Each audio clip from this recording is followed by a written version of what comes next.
அதிமுகவின் இலவச ஃப்ரிட்ஜ் திட்டம் யாருக்கெல்லாம் கிடைக்கும், எவ்வளோ ரூபாய்க்கு கிடைக்கும் அப்படிங்கிறத பற்றி இந்த பதிவில் பார்க்கலாம்.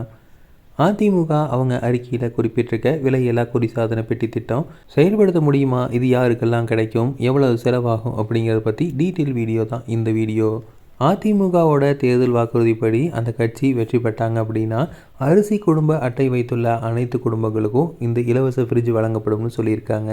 குறிப்பாக குடும்ப தலைவிகள் பெயரில் இருக்கிற இந்த திட்டம் செயல்படுத்தப்படும்னு சொல்லியிருக்காங்க.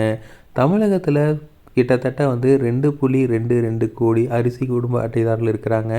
அவங்க அனைவரும் இந்த திட்டத்தில் நம்ம ஃப்ரிட்ஜ் வாங்க முடியும்னு சொல்லியிருக்காங்க. இப்போது ஒரு ஃப்ரிட்ஜு எவ்வளவு அப்படிங்கிறது நம்ம முக்கியமாக இருக்குது.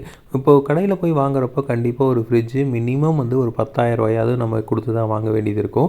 ஸோ அப்போ அவங்க மினிமம் ரேட்டே எடுத்துக்கலாம். பல்க்கு பட்ஜெட்ஸ் நம்ம ஃபுல்லாக பல்காக பண்ணுறாங்க அப்படிங்கிற பட்சத்தில் கொஞ்சம் கம்மியாக கொடுப்பாங்க. அப்படிங்கிறப்போ நம்ம 10,000 ரூபா அந்த ரேஞ்சுக்கே எடுத்துக்கலாம்.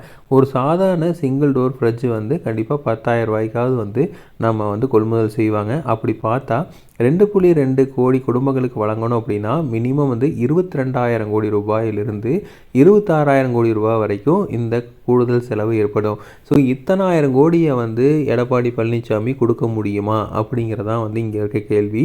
ரெண்டாவது பார்த்தீங்க அப்படின்னா ஃப்ரிட்ஜு தவிர இவங்க என்ன சொல்லியிருக்கிறாங்க அப்படின்னா இந்த திமுக ஆட்சியில் நடந்த பிரச்சனையினால் மக்கள்லாம் ரொம்ப சிரமப்பட்டுருக்காங்க.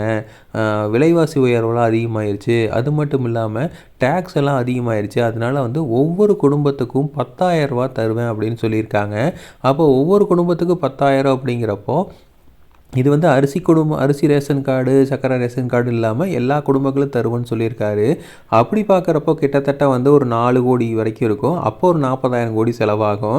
ஆட்சிக்கு கிட்டத்தட்ட ஒரு மாதம் 2 மாதத்துக்குள்ளாகவே இந்த திட்டத்தை நிறைவேற்றினாங்க அப்படின்னா ஒரு 60,000 கோடியிலேருந்து 70,000 கோடி வரைக்கும் செலவாகும் அப்படிங்கிறதா இருக்குது.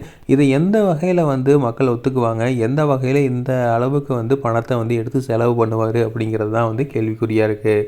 அது மட்டும் இல்லாமல் பார்த்தீங்க அப்படின்னா பெண்களுக்கு மாதம் 2,000 ரூபா உரிமை தொகை கொடுப்போன்னு சொல்லியிருக்காங்க. அதே மாதிரி ரேஷன் கடையில் மாதம் 1 கிலோ பருப்பு, அதுக்கப்புறம் 1 லிட்டர் சமையல் எண்ணெய் கொடுப்போன்னு சொல்லியிருக்காங்க. அதே மாதிரி ஆண்டுக்கு 3 சமையல் எரிவாயு ஃப்ரீயாக தருவோன்னு சொல்லியிருக்காங்க. இந்த திட்டம் எதுவுமே ஒரு நடைமுறைக்கு சாத்தியம் இல்லாத திட்டமாக தான் தெரியுது. அதிமுக தேர்தல் அறிக்கையில் சொன்னது எதுவுமே நிறைவேறுமா அப்படிங்கிறது ரொம்பவே ஒரு டவுட்டான விஷயந்தான்.